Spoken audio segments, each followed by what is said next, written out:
That's James's deck breakfast for today. It's a mixture of kidney beans and spinach, some yellow flesh potatoes, garlic bread with sliced Roma tomatoes on the side to go on the garlic bread, and grapes, watermelon. I'm going to talk about Avatar, The Way of Water. And James is going to talk about Russia. I might just talk a current little politics. bit about Russia. Maybe a whole lot about Russia. Yeah, it's funny, this is the date on the kidney beans that I'm making Is that right now. 2020? That's 2020. Yeah, And I remember that. yeah, it's funny because I was watching a show. I can't remember. I think it was just a movie, but they were talking about how they're not allowed in the United States to give food bank food that's past its best before date or whatever. And I thought, I don't know if that's true, but it's certainly not true here in Canada. Here in Canada, that's why poor people are able to eat so well. And well, it's not just poor people too. I mean, we see a lot of people, mostly senior citizens and stuff. They have nice vehicles and everything, but they're probably on a fixed budget, given that they're seniors. And anyway, so there's that's where all the food comes from here for James. I mean, everything on this plate, besides the tomato. I bought the tomato, and I bought the grapes and the watermelon. Yeah, so it's not everything, but it's a fair amount, especially some of the healthy stuff that we eat, stuff like that. Yep, some of it, and a lot of the unhealthy things, like almost all of it comes from. Yeah, but I don't think we take what I see poor people taking poor food. Yeah. We don't take really that much of the poor food.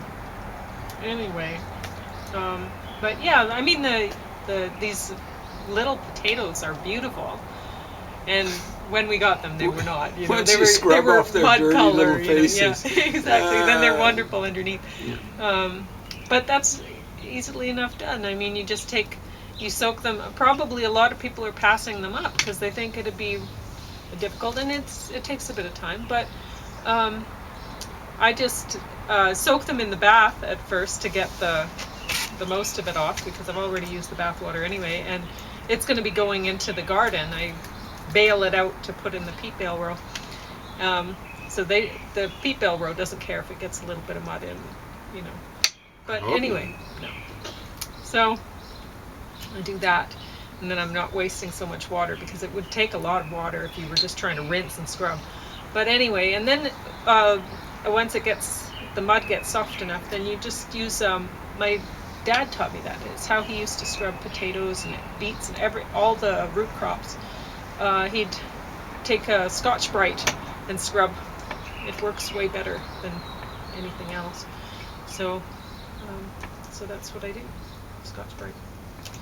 And I usually wait until the Scotch-Brites are not so, I use them first on the pans and stuff, and then when they're not good for the pans anymore, they're good for the potatoes. So they get used completely that way.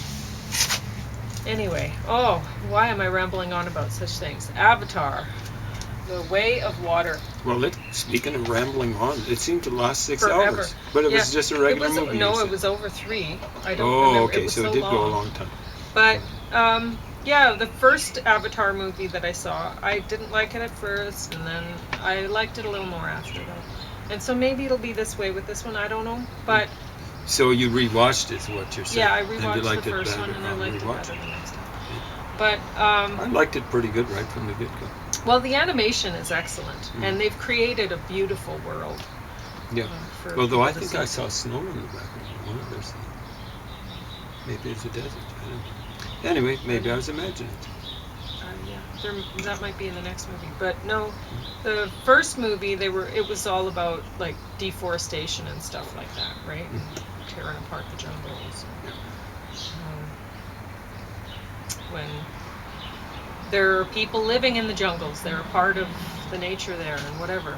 And so this one, it's anti-whaling basically. But I mean, they're not whales. They're some other make-believe critters in this. Cetaceans, maybe. They float under the sea, in other words. They're great big whales. Well, there you go.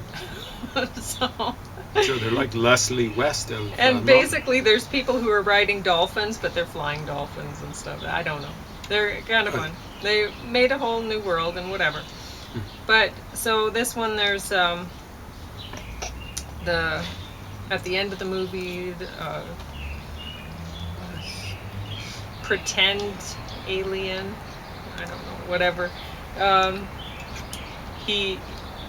Well, you know how the movie went. They create these beings that they're like avatars, right, for the humans to live through in this alien world. So they look like the aliens, but they are not. So anyway. So they're like a kind of computer printout guns or something like that? No, I'm just kidding. So the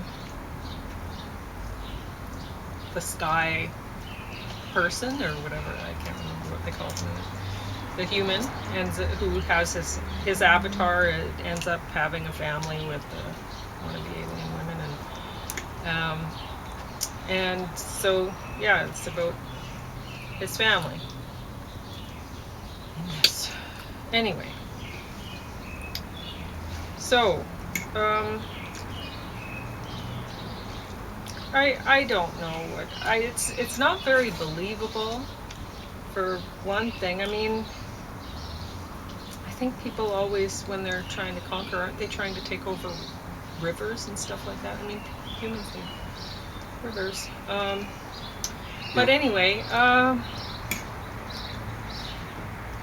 yeah, I just didn't care for it. I didn't care for it. It went on and on and on, and I just didn't care.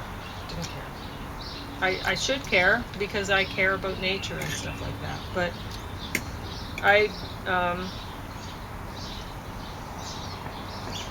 there's a lot of things that are just ridiculous in this. They have this guy, his avatar has been with this family, whatever, but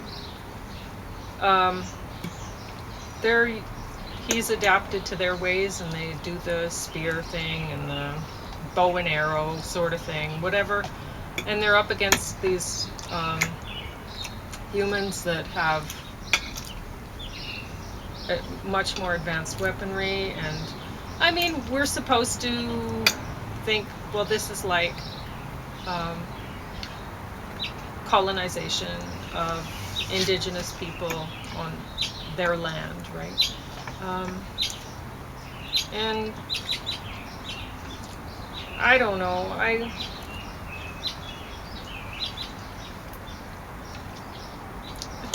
don't really buy into the idea that indigenous people of any place are more connected with the land and nature and everything else than any other human. So not anymore. I mean, the lore basically has got lost. I'm reminded of this one indigenous group.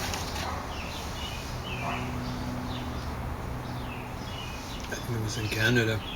They had a right to fish for whales, so they went out hunting for a whale. Killed it. Didn't know what to do with it. So the whale just sat there, rotted. And I should be more sympathetic to this sort of thing, or more. I should be the kind of person that goes, "Oh yeah, this movie, this is awesome," and I don't know who it's being marketed to. See, it must be popular because, I mean, they've made another one. But no, that's okay. And I honestly believe that people should be a part of nature, because we are, and we need to realize that we are. And so everything that we do, I'm eating this orange, it traveled a long way so that I could eat it. So, This is a very cheap piece of technology, I think. Was it bifocals that were invented by Benjamin Franklin? So I think he died just before the American Revolution. So he invented bifocal glasses. Existed before that. Before Didn't work. 1776 or something like that. Long time ago. 250 years ago. And this is cheap. This cost me $1.25. But you know, I wouldn't want to go around walking around without it. I kind of like books. Books are kind of like high tech, really. Will you want half its orange? Sure. I'm going to have a hard time getting this down. I woke up with a headache I had last night, so. And you know, but the thing about technology is I'm not going to recommend everything. Hey, you know, like glasses work for me. They'd be great for you too. Same sort of thing with cars. You know, I didn't have my first car. I shared it with Pauline until I was 56 years old. I would take a bus out to the University of Lethbridge, but generally I just would walk, and when I was younger would run pretty well everywhere I went. And you know, I don't believe in just, I can have a car so I'll use it all the time. This is one of the troubles with technology. Technology is pretty darn good, but you don't want to use it all the time for everything, because you end up being kind of a slave to the technology. You depend on it. And, you know, like, it's easy for that guy because he's still in shape. No, I'm not. I got 5 fractured vertebrae. But I get out and walk. Incidentally, we're going to have to watch Pavan. He's on the news. CBC actually covers the occasional relevant news. Oh, is it flooding or something? No. What's that? 8 o'clock, I think, last night, someone spotted a cougar up there. Cougar's back. Yeah, she was 40 years old. Yeah, a cougar. So. Wow. I thought that, I heard that they killed the last one that was. They better not have. But at any rate. Well, I heard that they did. Yeah, they killed the last one that was in town. It's the sort of thing to do. That's someone who actually belongs in the alley. That's the Volkswagen microbus. Must be waiting for some clear. Well, I guess there's the cougar again. The cougar. There, you know, I've mentioned before that I'm really not scared of bears. I mean, we're around bears twice a week in the summer. A lot closer than we probably. We're around them. We know they're there. And oftentimes, like if James thinks he sees one ahead or whatever, he'll go, okay, that's it, we're going back, you know. It's not worth, no. I don't want to monkey around. I mean, we're risking our lives, and really, when we risk our lives, we risk their lives. Because they will get killed if they kill us. Yeah, like we heard there was a couple, while we were hiking Crip Lake Trail, I was going down and they were coming up, they'd kayaked across last year, and they were telling me about the bear that they saw. It was on the trail, and it was just sitting there. It wasn't doing anything. It didn't seem aggressive or anything, they said, but it wouldn't move. You know, they tried everything to convince it to move, and I mean, they kayaked they spent a lot of time kayaking so that they could get over there. And so they went around the bear to get up, and I thought, some places you don't have that option. I don't know that I would ever do that, you know. Well, it was by that berry patch there. You've got that option. It's fairly flat there. Is it? Yes. Okay. It's a place that I've always been scared of bears being at. Well, I guess they would be, wouldn't they? Yeah, they hang around the berry patch. So like the berries. Anyway. And it is doable. You can do that, but there's a lot of places on Crip Lake Trail where you wouldn't have that bear option. on the way by? No. No, it's not. Wouldn't do that. Shoulder on the bum, like as a much football as, pad. you know, I'm always watching out for them, and I'm paying attention to which way the wind's blowing. You know, if I'm walking on the trail and the wind is blowing my scent to where I'm walking, I'm not that worried, because the bear's going to smell that I'm coming. But if the wind is blowing in the other direction, I might surprise the bear. And I don't want that. No. So I'm always cautious of these sort of things while I'm hiking, but I'm not really worried about the bears. I haven't had a scary. We've been around bears a lot, and we haven't had a scary. We've had them come close, but we never had a really legitimate scary. But cougars, I am scared of. Yeah. They are. I don't want to monkey with a cougar. Well, we didn't monkey with the two that we saw. We saw two at the same time. No, we were lucky. Very, very lucky, that's all. We were lucky that those guys on the horses came by, because you know those cougars were following us. They would have been. So, anyway, you were going to talk about Russia. And then Speaking about the Russian bear, we're going to talk about the world affairs, okay? So I woke up to some good news this morning, and I was telling my brother on the phone this morning, it's the best news I've ever heard in my lifetime. I followed the Soviet Union was good news. But Putin's much more dangerous than Gorbachev. More dangerous than Brezhnev, more dangerous than Khrushchev. Not more dangerous, no. I don't think. I don't know how crazy he is. So in case you haven't heard it, he's taken Rostov-na-Donu. They're calling it Rostov-on-Don, and that's what that means in Russian. So it's just outside of the Ukraine. But they were saying, holy smokes, they bypassed what I used to call Voronezh in my mind when I was reading it. But apparently, CBC's getting ready to Voronezh, something like that. Bypassed it. Now here's Moscow with this circle of entities around it, right? Now I don't think they went all this distance. So the last thing I heard in the news this morning, the governor or whatever he was, ruler, dictator, sub-dictator of Lipetsk, I think they were saying Lipetsk. I've always said Lipetsk to myself because I've only read it. I've never heard anyone say it. We're saying they were already in his territory. I don't think they came all the way from Rostov-na-Donu.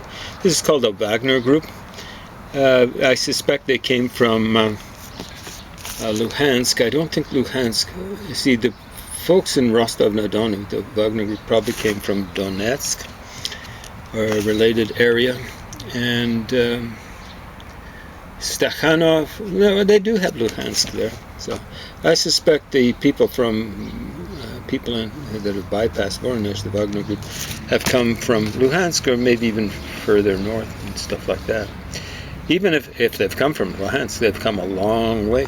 See, Luhansk and Luhansk to the edge of Lipetsk. And you go to they're more than half the way to Moscow, and that's the way they were announcing on CBC. So, you know, as I was saying to Pauline, I was quoting to her Did I put something. too much onions? No, it's good. I mixed it all together. It's going to be good. This is a William Butler Yeats thing. How much? 5 minutes? You have 10. 10. William Butler Yeats said, wrote 50 years, I think, but I'm going to say 60 years. He might have said 60 years. 60 years have I lived. I'd rather say I've lived, but 60 years have I lived. 60 years, man and boy, and never have I danced for joy. I'm going to do a little dance. I've got 5 fractured vertebrae. Here we go. Putin, I'm so happy. I'm so happy someone's taken you on. What an idiot. He apparently, I get this from my brother, not from the CBC. Hey, CBC, do your job. I paid for it. Right out of this pocket here. It's empty, you idiots. Out of this pocket here. Sometimes I carry money in this pocket. It ain't empty. I got a little bit there. This one's empty. Anything but change. Look at this one. Empty. CBC. You do your job.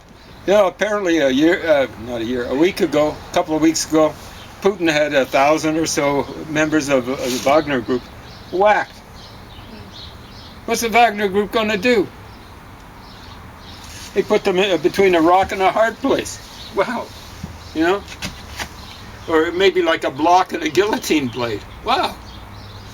At any rate, wow. You know, I can remember. Now, this guy I really respect. Expert on Soviet history, Russian history, really, but Soviet history. And been to University of Chicago. And I can remember him saying to me, that is a PhD from the University of Chicago, which is kind of like the equivalent of a Ivy League education. University of Chicago, I think most people would say it's top 20 in the world. And almost every Ivy League institution is top 20, top 25. And this guy, the middle of the university, I respect him. He's a really sharp guy. Knows his stuff. He was saying to me, make no mistake. So this is after 1814. I think I'm on 2014. He said, make no mistake. Putin's sharp. Or smart. I said, he's sharp.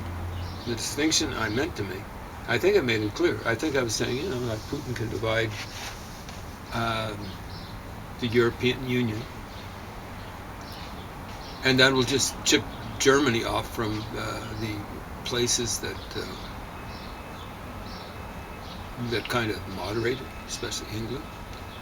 And I think I was saying NATO, you know, you can get rid of NATO. And then Germany is on its own.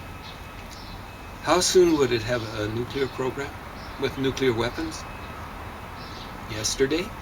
Because they actually had a nuclear program, I think it was in the 80s, in conjunction with the, I'm talking about a bomb, the bomb, with Brazil.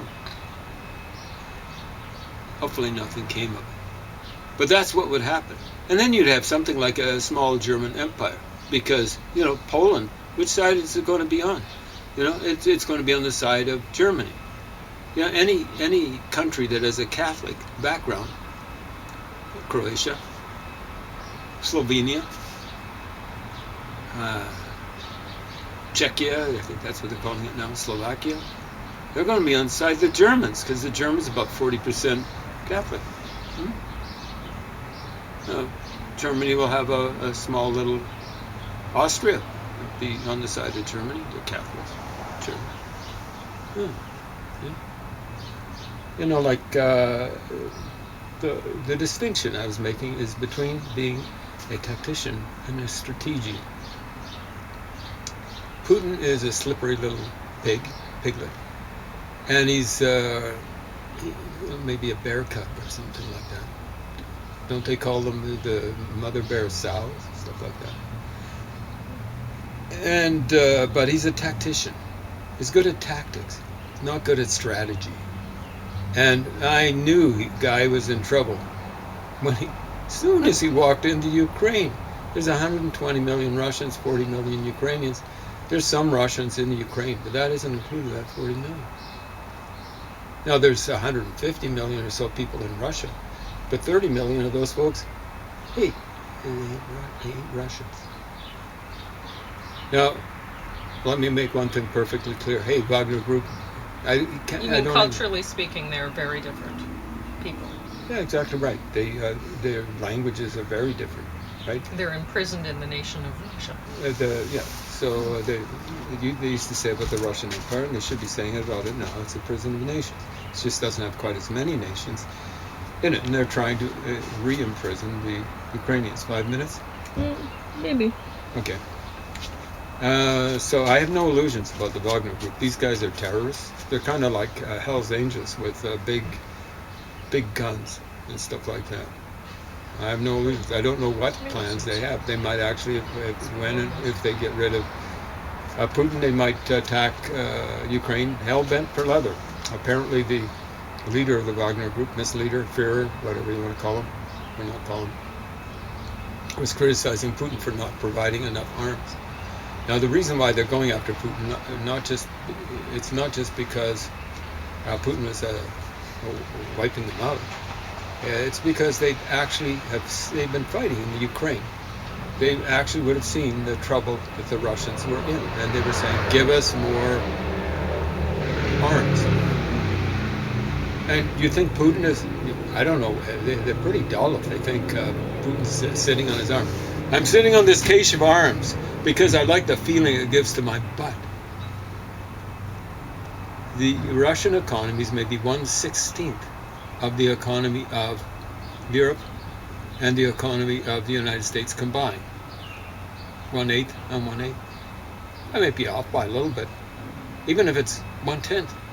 How do you keep up? You're going to run short, and this might be something the Wagner Group doesn't understand. They don't understand how bad the situation is militarily in Ukraine for the Russians, but they wouldn't understand necessarily economics. And modern day warfare is about economics. And that's what World War II is about. That's why it was over so fast. The Americans at the beginning of World War II, had 33% of the world's economic capacity. At the end of it, of course, they had 51%. They were more powerful than the rest of the world combined. World War I, to a large extent, that's what won it for the Allies, is they just had a more powerful economy than the Axis powers. So I don't have many illusions, but I suspect what will happen is the Wagner Group might have a coup and be successful. Incidentally, Wagner Group, you're being offered apparently an amnesty by Putin. Read your Xenophon, okay? And what the Persians did to the Greeks. They were telling them, surrender, surrender, surrender. The Greeks had won the battle of, was it Ctesiphon or something like that? And the Greek mercenary, they were fighting for the younger brother, the Emperor of Persia. And they won the battle, but the younger brother got killed. And the Greeks were asking the other Persian rebel generals, which one of you wants to be the new emperor? And they were all too chicken, you know what. And so the Greeks were going, geez, what do we do now? And of course the Persian emperor who was still surviving, he had his emissary say, hey, amnesty, all you got to do is surrender. And the Greeks had a meeting. Oh, the wonders of democracy. And they're sitting on the battlefield where they'd won the battle, and they said, what do we do? You know, they understood the Persians would be just inviting further incursions from Greeks if they let them off scot-free. And they said they'll kill us. But the leaders of the Greeks, 2 minutes? No, 30 seconds-ish. The leaders of the Greeks surrendered. And of course they got whacked. And the wonders of democracy, the Greeks were able to manage their way right out of the middle of Persia, from the capital of Persia, present-day Iraq. Hey, you guys with the Wagner Group, read your Xenophon. Probably not much for reading. You'll get whacked if you surrender to Putin. If he surrenders to you, don't let him come back off the floor. You know what I mean.